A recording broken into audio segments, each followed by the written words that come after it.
Trying to lure Ray Allen away from the Miami Heat. The Spurs and the Clippers are the latest two teams to join the race to sign Ray Allen. Chris Broussard reported last month that, guess what, Ray Allen, he's returning for his 19th season. He's getting up there, Stephen A. Where do you see the best fit for him? Well, right now it's a tough sell. I think it's between Cleveland. It's three teams. It's Cleveland, San Antonio, and the Clippers. The Clippers, I would say, is third on the list because even though Doc Rivers, his former coach in Boston, where he helped win the title in 2008, is the coach, if you remember, that was the first sign where Ray Allen ultimately left Boston to go to Miami because he felt like Doc Rivers was going in a different direction with Avery Bradley. And so that's something that Ray Allen hasn't forgotten, even though they still have a pretty decent relationship. The Spurs, obviously, professionals, consummate professionals and champions. That would be of interest to him.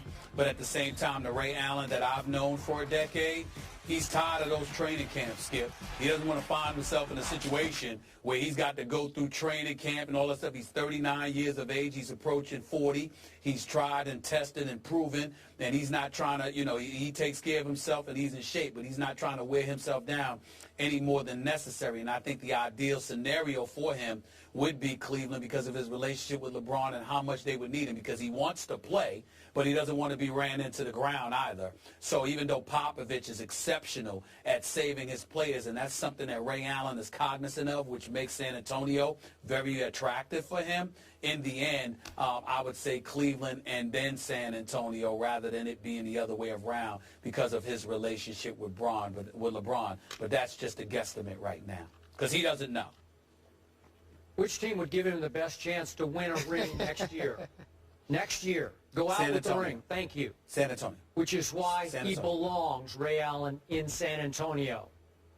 He stole one championship from the Spurs. Now he owes them, helping them win a second straight championship. He turned 39 on July 20th. Why not go out with a big bang with the Spurs? And Stephen A., I ask you, and again, I respect Ray's relationship with LeBron, but I ask you, which team deploys the three-point shot as a weapon the best in the NBA? I think it's this team, the San Antonio Spurs. Which team, to me, for a veteran player, is the most fun to play with and for because the players are so close and like each other so much? I think it's this team. Which coach, as you point out, regulates minutes better than any coach? It's this coach. So what would not be to like about the San Antonio Spurs? Because we know Ray is the greatest three-point shooter ever. He's the perfect weapon for Popovich and company. He would blend right in. They wouldn't, hey, if he didn't want to play one dribble of training camp, Pop would say, stay home. They don't care. They know what he can do. He knows how they play.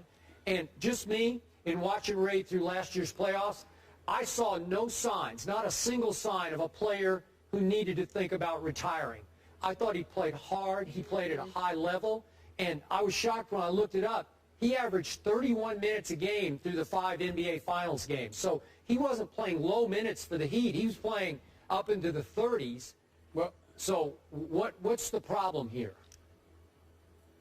Well, first of all, he understands what an ideal situation it is for him in San Antonio. Great Popovich.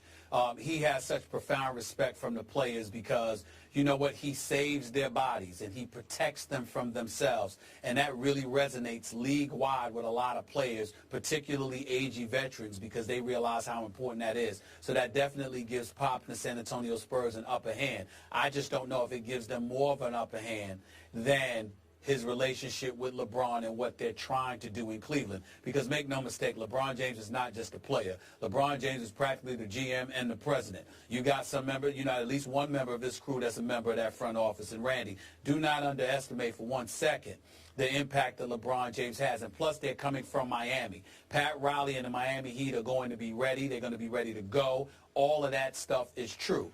But Pat Riley and now Eric Spoelstra, his protege, they do work you. And those guys are cognizant of that. And as you get older and you go through those experiences of being on your feet, working, going through training camp, all of that other stuff, it's admirable as you can imagine it is, because you got to respect the pedigree that Pat Riley brings to the table in terms of how he goes about doing things. not every veteran is receptive to that. Yep. Which is why I say when you look at that and the impact that that has on a Ray Allen, he's going to look at different situations. Not to say that he's ruled out Miami, but just a guess here, I look at San Antonio, I look at Cleveland, I look at the Los Angeles Clippers, but not necessarily in that order. I think that LeBron's impact may have a bigger impact than the San Antonio Spurs, but I'm not ruling out San Antonio either.